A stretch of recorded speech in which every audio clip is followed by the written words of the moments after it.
जब दारुल देवबंद कायम हुआ ना 1857 में जंग आज़ादी जब हमारी नाकाम हो गई और मुसलमान मगलूब हो गए, अंग्रेज़ का मुकम्मल कब्ज़ा हो गया, तो हमारे बुज़ुर्गों ने जो पहले दिल्ली कॉलेज में पढ़ते पढ़ाते रहे हैं, मौलाना ममलूक अली जो हज़रत मौलाना कासिम नानोतवी और हज़रत मौलाना रशीद अहमद गंगोई रहमहुल्लाह के उस्ताद हैं, वो दिल्ली कॉलेज में पढ़ाते थे। इन हज़रात ने वहीं दिल्ली कॉलेज में उनसे पढ़ा है।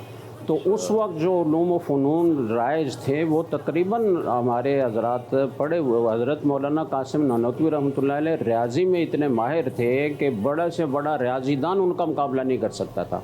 अच्छा। और आप हैरान होंगे कि दारुल देवबंद में जो इब्तदाई निसाब था उसमें भी कई सारे असरी उलूम शामिल थे।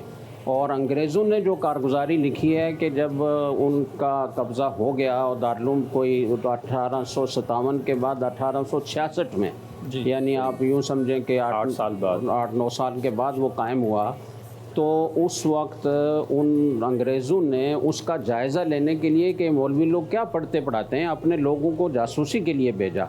तो उन्होंने जो कारगुजारी लिखी है वो आप पढ़ेंगे तो आप हैरान होंगे। उन्होंने कहा हम एक हल्के में जाकर बैठे तो वहाँ मसलस कुरवी के उसूल बयान किए जा रहे थे, उसके कायदे बयान किए जा रहे थे। दूसरी जगह हम बैठे तो वहाँ उकलेदस के इंजीनियरिंग के कायदे बयान किए जा रहे थे और इतनी दकीका रसी से बयान किए जा रहे थे कि बड़े बड़े रियाजीदान होते तो आशाश कर उठते। ये अंग्रेज़ों के अल्फाज हैं। तो हमारे अकाबिर ने तो जो उस वक्त की ज़रूरत की चीज़ें थी उनको पढ़ाया था। उस नसाब को देखा जाए तो बहुत सारी चीज़ें आपको मिलेंगी, लेकिन आस्ता आस्ता बहुत सारी चीज़ें उससे भी कम होती गई। और दूसरा ये कि वो एक ऐसा ज़बरदस्त यानी कठिन दौर था कि अंग्रेज़ों ने जो हमारे हज़ारों मदारिस इनमें दीनी दुनियावी दोनों उलूम पढ़ाए जाते थे वो ख़त्म किए। और जो औकाफ़ जिनसे वो चलते थे वो सारी औकाफ़ अपने कंट्रोल में ले ली, ज़ब्त कर ली। मदारिस का वसाइल का सिलसिला बिल्कुल ख़त्म हो गया और उलमाए कराम हज़ारों की मिक़दार में शहीद हो गए, हज़ारों जेलों में डाल दिए गए। एक एक दिन में 5-5 हज़ार उलमाए कराम को शहीद किया गया, फांसी पर चढ़ाया गया। तो ऐसे कठिन हालात में हमारे हज़रात ने इतनी मुश्किलात बर्दाश्त करके ये सोचा कि दुनियावी तालीम जितनी हो सके, लेकिन असल जो हमारा ज़ख़ीरा है वो तो दीनी उलूम है, उनको असली शक्ल में महफूज करना ये बहुत ज़रूरी है। सही। तो उन्होंने ज़्यादातर उसकी तरफ तवज्जो की, ये बात ठीक है।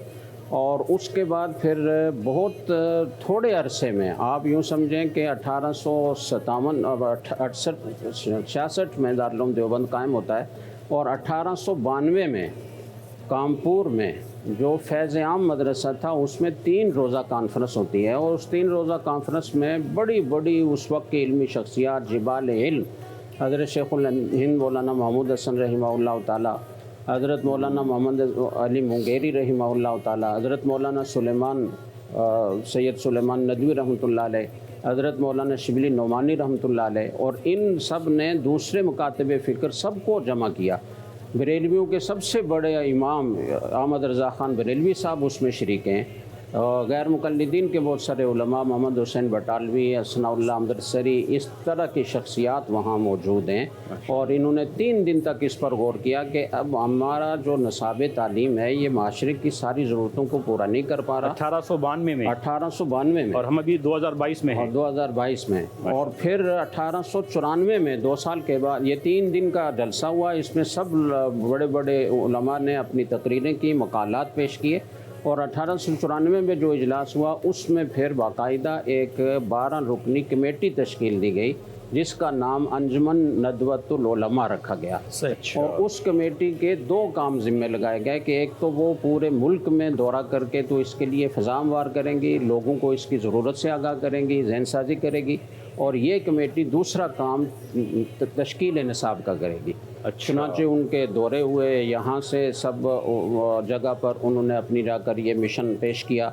फिर यहाँ से वो अरब गए, अरब उलमा के सामने पेश किया, सब ने बहुत ही उसकी तारीफ़ की।